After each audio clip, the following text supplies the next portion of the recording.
We'll rest the engine now, we've done a mile.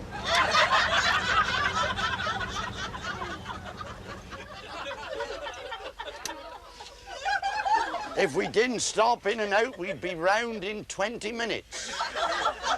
Years ago, when Captain Rosé was on the old steamer Scilly, he had no radar.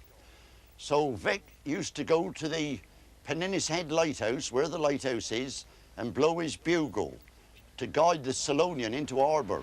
And yesterday he went out there again and he blew the bugle, and the captain saluted with his siren in reply.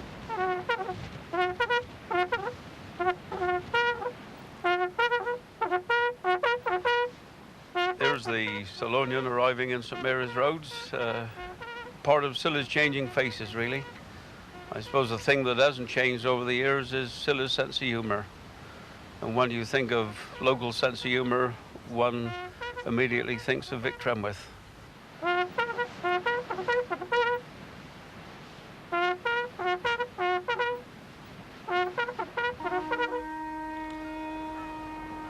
It was arrangement with the steamship company and the duchy that I could just use my own discretion. If there was a fog, well, I just dropped my tools and went out there, and I could stay out there until I knew she was safely past the headland here and was in the Sound.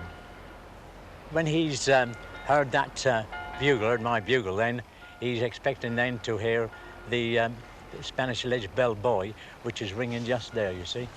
And he would then give 2 blasts on his siren, and I'd know that meant, OK, Vic. So I know I could just go back to the town again then and carry on with my work. I think, you know, if you are an islander, you've got to have a sense of humour possibly to live here and survive. But, you know, we've got people like Vic. I mean, I've known Vic, and he's been the same all my life. You know, he's still an incredible chap. I mean, he's full of life and vitality, and his whole life is making people laugh. Hey, ho, can't you hear the steamer? Hey, ho, that whistle's blowing. Say, ain't you going to where you come from? Don't stay. Hurry up along the gangway. They're shouting all aboard for the princess boat. Where she go? Where she go? Ain't you got one? Hey. Vic is a man who I think always wants to give to others. He doesn't do anything really for himself. He's always outgoing. All his entertainment is the fact that the more he can make people laugh and enjoy themselves, you know, that's his life, really. I mean, there's nothing Vic likes more than an entertainer's concert, and then perhaps go down the street next morning shopping or something other, and people stop him in the street. He's got that ability. You can take him anywhere, and he can sing a song any place, anywhere, anytime, and get everybody roaring with laughter in a few minutes. He's got that great ability to do this. To me, he's a chap who's never changed all my life long. I mean, I can remember when my father came home from leave during the war, and Vic was driving a taxi, and he would always tell you a story, and he was always bright and lively, always a little bit of humour attached to everything he did. He gets all the notices written out and delivers them all around to all the different hotels, guest houses, homes, so that we can show that we've got the concert coming up. And you meet him down the street and everything. It revolves around entertainers. He's in there getting the stage ready, getting the sets ready, making sure that everything is organised. And his life revolves around the entertainers. Let's meet on the road to Morocco.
In entertainment, why? I love it. I love entertainment. There's nothing I wake up in the morning, I wake up during the night, I'm thinking, what can I do to entertain people tomorrow? I love it, and it's my life. When we started, we wanted to form a band, you see, and therefore we got a group of chaps and girls together and formed a concert party. And eventually we formed the Scillonian, now known as the Scillonian Entertainers, which has been going on now for another 30 years. But before I started entertaining, I was in the Duchy of Cornwall fitter's shop. And eventually they were getting, they want to cut down on the staff a bit and expenses on the Duchy of Cornwall. So I didn't lose any time.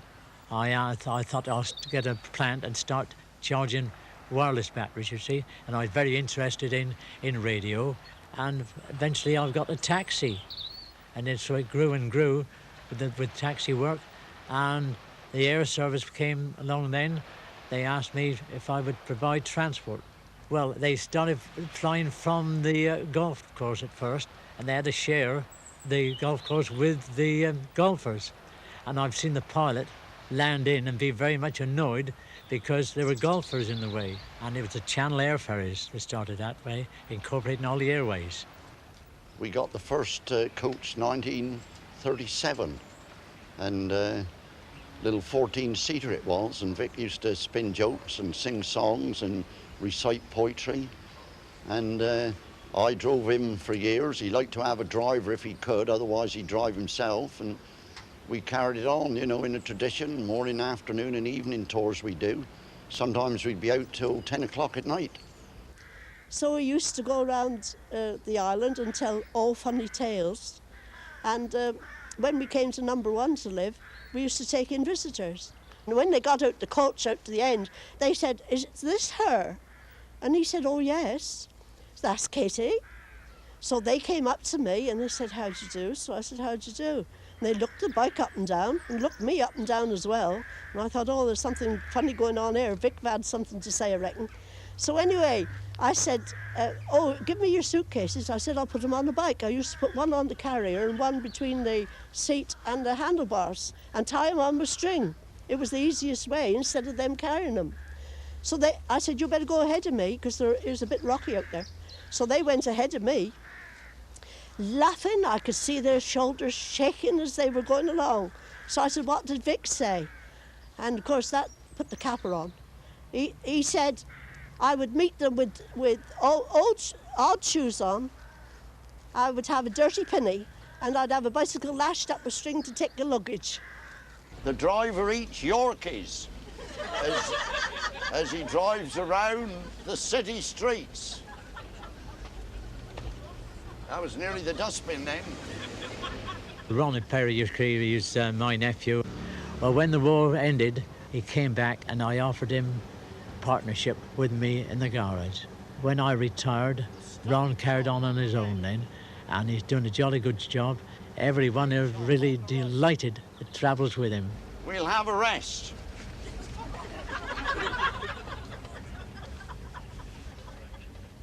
The island with the trees is Tresco. That's the home of the Dorian Smiths, and they live in a big house in the trees there, Tresco Abbey. When you land on their wonderful island, they charge you a £1 note. When you go in their subtropical gardens, it's another £1.60. And the boatman will take you there for £1.30 return. The boatman ladies will do nearly anything for £1.30. It was a sad day when he retired from his Vics Tours, but his nephew Ronnie's taken over, and very admirably so. I mean, it's another bit of silly tradition being handed down. And, you know, Vic's an elderly gent now, but he's just the same as ever he was to me. You can never script Vic. He's going to make up his own as he goes along. And up to a point, you can say, "We'd like you to do this or do that." But you never know what he's going to do on stage. That's when he takes you by surprise sometimes. In the show before last, we do a little scene where he says, more or less, "Are we to part?" And it seemed that he didn't want me to part because he caught hold of my neck, and I must admit that I thought it wasn't going to come off at all. Are we to part like this, Bill? Are we to part this way? Who's it to be? Her!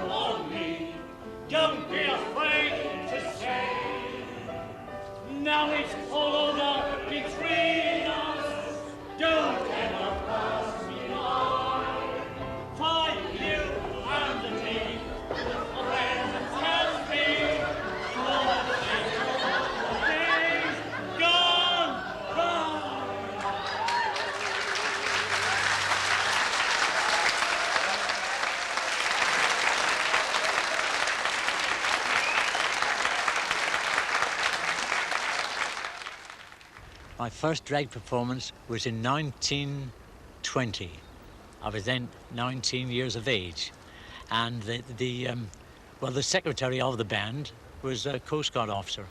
And he came along with a song to me. He said, Vic, I'd love you to sing this song. It was really good, and I really loved that song, although I lost that music several years ago. Every little while I feel so lonely. Every little while I feel so blue. I'm always dreaming, I'm always feeling, because I want you and only you. Every little while my heart is aching. Every little while I miss your smile. And all the time I seem to miss you. I want to miss you. Every little while.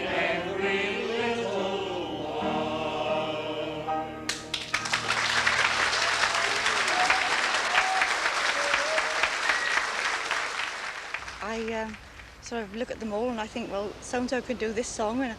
And about a year or 18 months before, I start sending for music that I think would suit each person. And with Vic, I usually let him do one number that he knows very well and then try to find one new one that he's never learnt before. But he learns it, you know, he really sticks at it more than a lot of the others, actually, you know.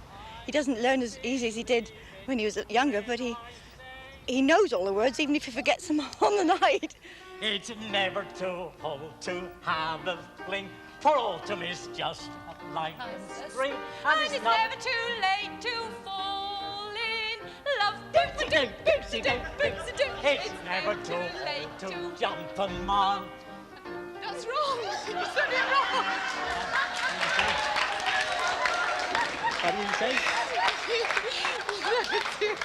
You got the words wrong. Well, we were singing this particular song, and all of a sudden I thought, oh, something hit me on the face. And when I looked down, there were his teeth sort of staring up at me, and I thought, oh my gosh. So I sort of quickly picked them up and sort of said, here you are. And he said, oh my goodness, I didn't know those had flown out. And we carried on the song as if nothing had happened. My father, in the early 50s, used to help Vic in his spare time by driving one of his buses. And he's got a famous story, which he's told me many times, about an old Willis bus. And this bus used to have a blocked radiator core at the bottom and would regularly overheat. Well, Vic used to leave the park loaded up with his tourists, and before he left, he would top the radiator up with cold water. And after about a mile from the town, at the bottom of Sunnyside Hill, Vic would sense that things were going to happen, so he would jump up in front of all his tourists and say, now, ladies and gentlemen, he said, this bus is quite unique because very soon now it'll convert from petrol to steam power. And sure enough, at a given point, the top of the radiator hose would blow off and the steam would pour out of the top of the radiator. And, you know, Dad said the look of dismay on people's faces. And then the next job was to run into Mr. Tom Brown's to get another bucket of cold water and fill the radiator up again. And they would continue on their journey around the island. Sir Harold Wilson's residence on the right. His garden is filled with Tory blue agapanthus. The building was architect designed, obviously a very good architect. He's got 2 back doors and no front door, and no chimney. Jimmy Savile thought it was Sir Harold's garage, and he wondered where the Prime Minister rarely lived. But that's the famous bungalow. I can understand that it quite helps the tour because, well, my husband's gone back, but when he's here, he flies the Trinity House flag. And this makes an interesting point because the driver can say that is the Trinity House flag and what it represents.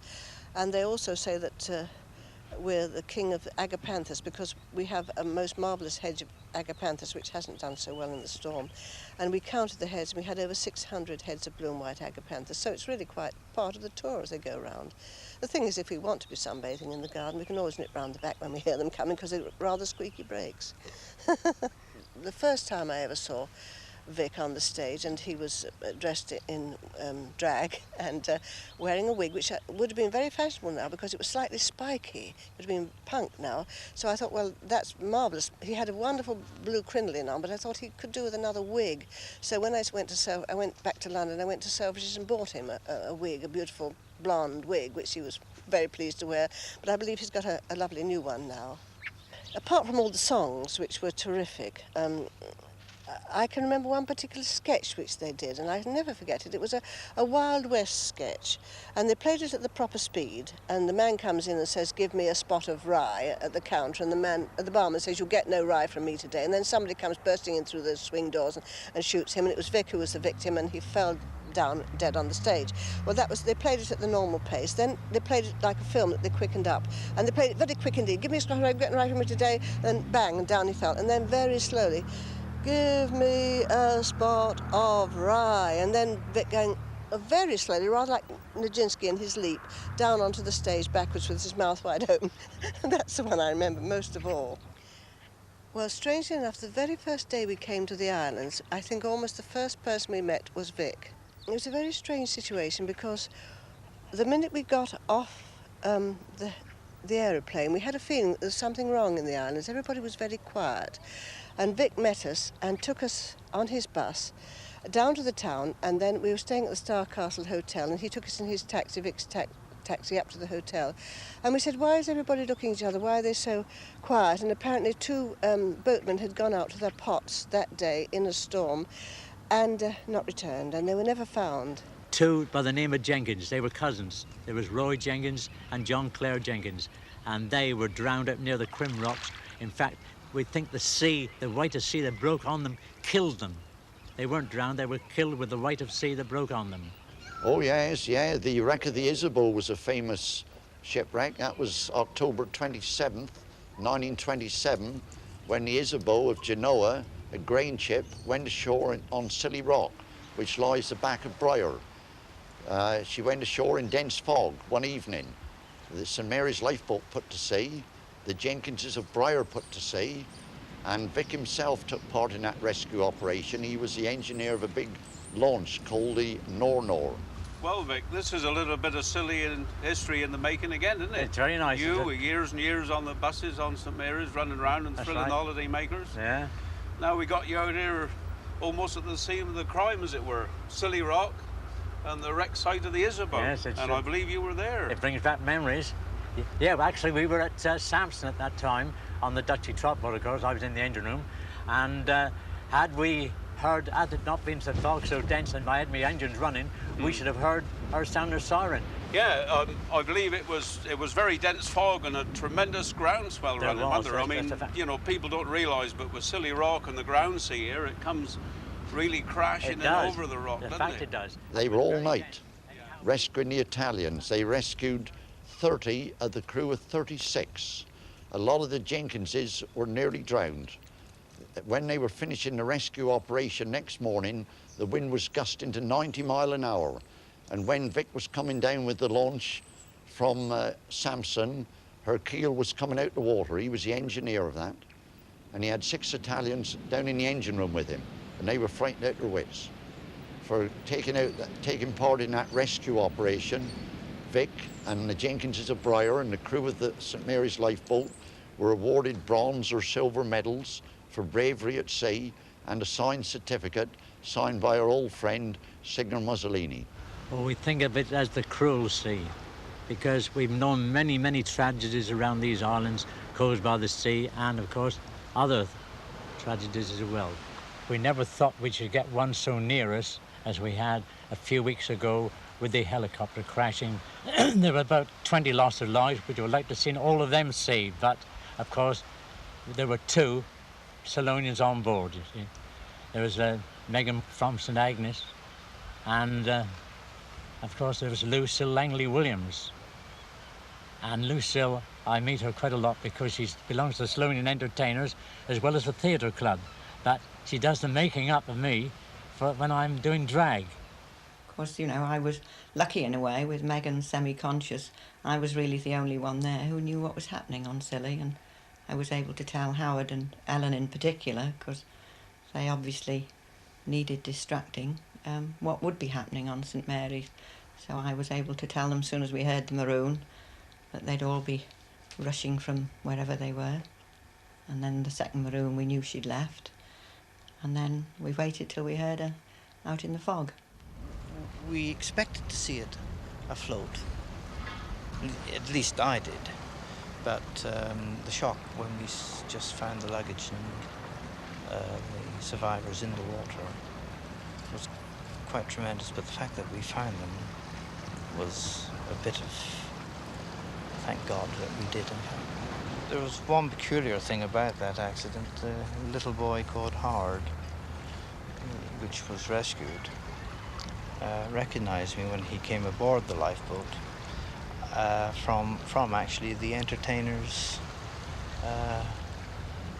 programs. And he also knew Vic and everyone in the thing. He was, it turned out, a fan of the entertainers, which was quite a fantastic thing to find someone so young, so keen. Well, I still have nightmares, obviously. I think I will for a long time. Physically, I'm a lot better than I was, but basically it's the nights that are grotty, and then of course my Bill's there, and he cuddles me, and I get through them, but no, I won't forget it for a long time. I suppose you don't ever forget anything like that. I find it, strangely enough, I've noticed it most at entertainers, because actually the first performance after I came back, they gave me this piece of Austrian crystal. And I said to them at the time they didn't appreciate it because they wouldn't know, and I hadn't said so to anybody. But as I came up through the water, I didn't know if oil had already come up, but the light caught the water, and these are the colours I saw. And then they chose to give me something that reminded me of me coming up into the daylight again. But when I'm watching the second half of entertainers, because I usually wash up very rapidly and try to get back and see a little of the show, but when I'm sitting watching them, that's when everything's so normal and they all smile at me as they walk round the stage and the town hall is full of people, and that's when I feel loneliness, actually, because it's all so very normal, and yet I suppose I feel different. I think we tie it at the front, don't we? Manage? Yeah. Pearls. I think sometimes people lose sight of his amazing talent because he is just Vic to all of us. But he's incredibly clever, and the things he does on stage, I think he's fantastic. Yes, now let's just try this. This way a bit, Vic.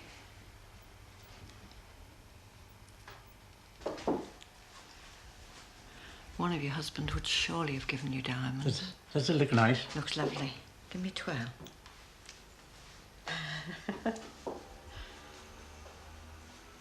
Oh, Vic, you look a real Bobby Dazzler.